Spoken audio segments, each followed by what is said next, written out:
Society tells us, if you need help, ask for help. They say it like it's a simple, like, shit.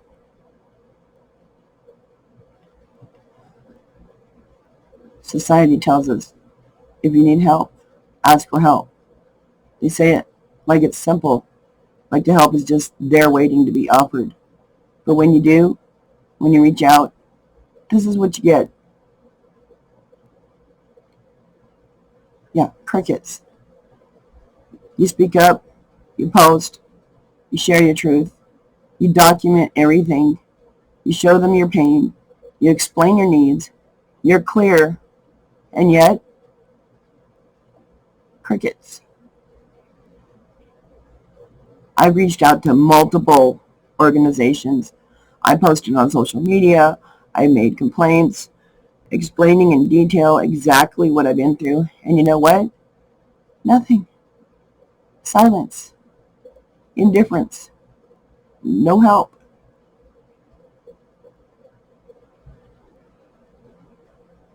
This is the last ditch effort I made to reach out for help. And this is after already reaching out to 3 agencies this last week. Why I'm reaching out. This is not a situational crisis. This is a complex, long-term, multi-systemic collapse of all avenues of support.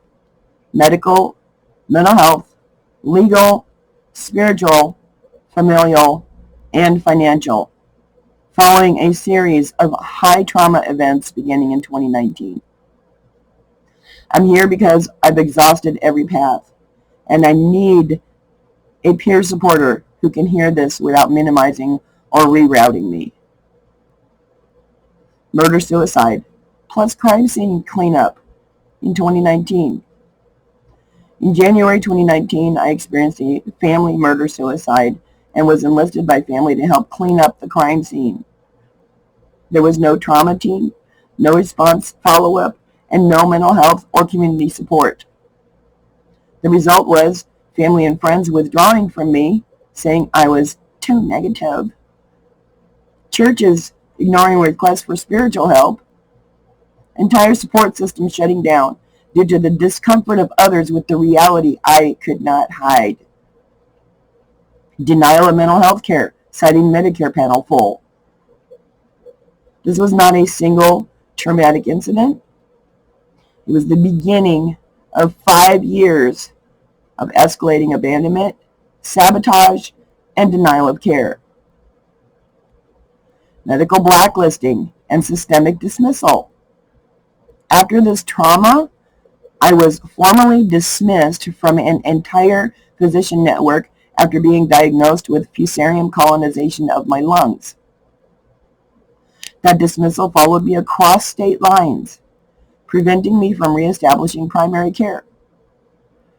Blocked from accessing my Medicare Part C benefits due to either administrative barriers or embedded stigma in my chart. Rerouted, gaslit, and ignored by every agency, from the Office of the Inspector General to patient advocacy groups, social services, elected officials, and news outlets. Every avenue I pursued, from legal to spiritual, has shut the door. Medical and psychiatric abuse, 2023. Oh, what I just read there? That was 2021. So 2023, medical and psychiatric abuse. In June 2023, after a suicide attempt, I was placed on a legal psychiatric hold. While there, a physician yelled at me when I requested that my blood pressure be taken later instead of immediately accepting hypertension meds while under extreme duress. I witnessed other patients being yelled at and ridiculed, including multiple unreported falls because EMTs had already started questioning the staff about why there were so many. No trauma-informed care was provided, only containment and blame. just 4 days after my release. My family resumed coordinated online stalking, harassment, and bullying, including in January 2025 when my adult grandchildren trolled my official YouTube artist channel during a public premiere. The abuse is continuous, and digital harassment has become part of their long-term attempt to drive me back towards self-harm. My current health and circumstances. I live with hereditary chronic pancreatitis. This is life-threatening and worsened by stress. Pulmonary fibrosis and bronchiectasis. Oxygen-dependent lung disease. Probable aspergillus colonization, because the original diagnosis of fusarium that was untreated, because they got the formal dismissal, probably a misdiagnosis, based on a mold inspection I had done immediately after the dismissal in an attempt to try to get legal help for the patient abandonment. The mold report, the lab results from testing the surfaces in the air, both surfaces and air, showed aspergillus, which is often confused with fusarium. Okay, and then so we got chronic pancreatitis, pulmonary fibrosis, and bronchiectasis, probable aspergillus colonization. Levofloxacin caused mobility issues. That was prescribed to clear the Pseudomonas aeruginosa pneumonia 3 months before being diagnosed with the fusarium. Complex PTSD with deeply somatic symptoms and no access to trauma-informed care. Extreme medication sensitivity, because I have a history of serotonin syndrome that required emergency intervention, and no access to appropriate pharmaceutical support. I am completely sober 24/7. Alcohol is contraindicated because of the pancreatitis, and cannabis causes dissociation because of the complex PTSD. I've been denied pain management, psychiatric care, and case advocacy. Where I live, and economic sabotage. I currently live with my ex-husband, John, who initially offered to be my caregiver, has since become emotionally and financially abusive, sabotages my effort to save money to leave through manufactured emergencies, interferes with my ability to sell items on eBay and maintain digital income streams. Adult Protective Services came out to my home, and they failed to intervene, instead giving him clearance to continue helping, further legitimizing the abuse.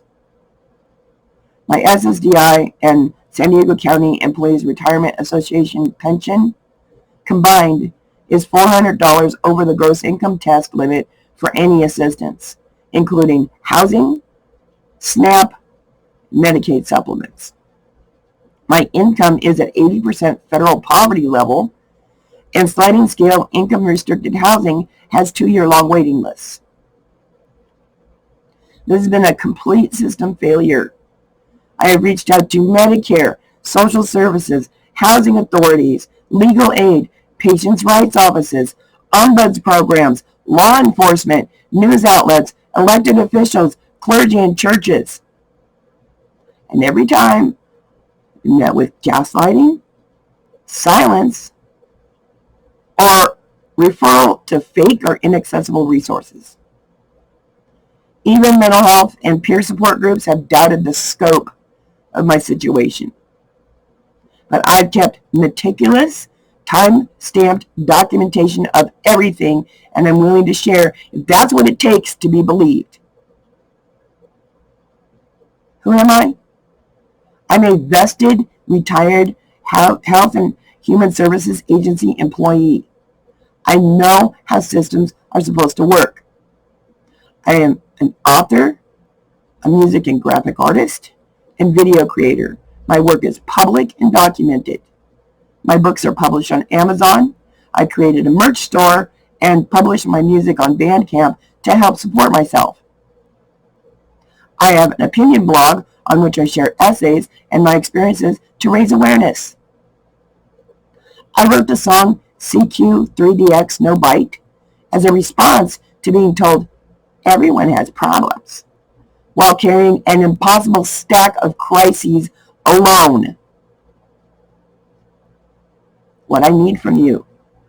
I am not suicidal, not unstable, not delusional, but I am exhausted beyond measure, surviving without support in a world that punishes resilience, and done being rerouted, minimized, or pushed off onto another hotline. I am high functioning because I have to be, not because I'm fine. If you're able to hold the full scope of what I've just shared, then I welcome our conversation. If not, I ask for the respect of honesty before I invest more time and energy. I sent that on Saturday. Today's the first business day. It's 10:34 a.m. You would think that an email like this would appropriately require an immediate response. Crickets.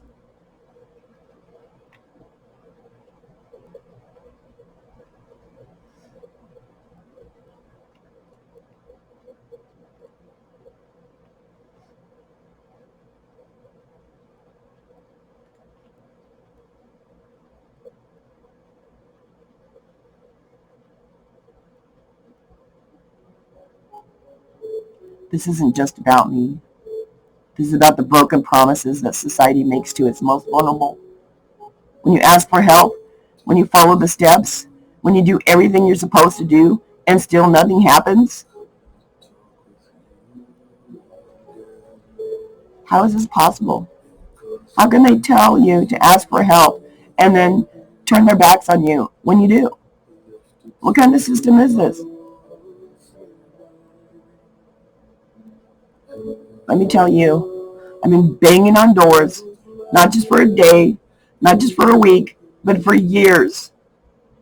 And this is what I get: ignored, minimized, and told I'm the problem for speaking up. The truth is, society doesn't care.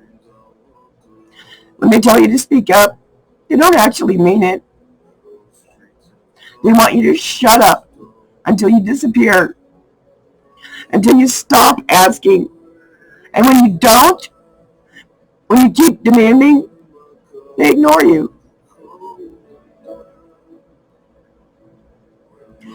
You're told if you need help, ask for it. But what happens when you do? What happens when you do everything right? You get silenced. You get dismissed.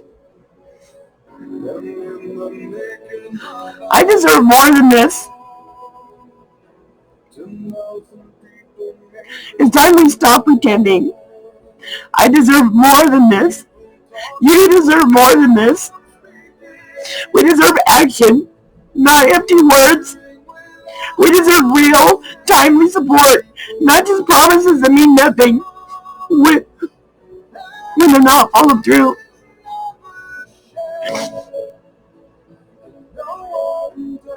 This isn't about asking for favors. This is about our rights. This is about being treated like human beings, not like afterthoughts. It's about demanding accountability from systems that refuse to listen.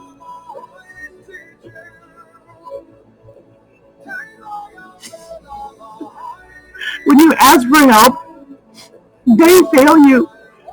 But I won't stop. We won't stop. I won't let them forget me. I won't let them silence me. I will keep fighting for what I deserve, for what we all deserve. Because silence isn't the answer. The fight isn't over. The fight isn't over. We deserve better. We deserve to be heard.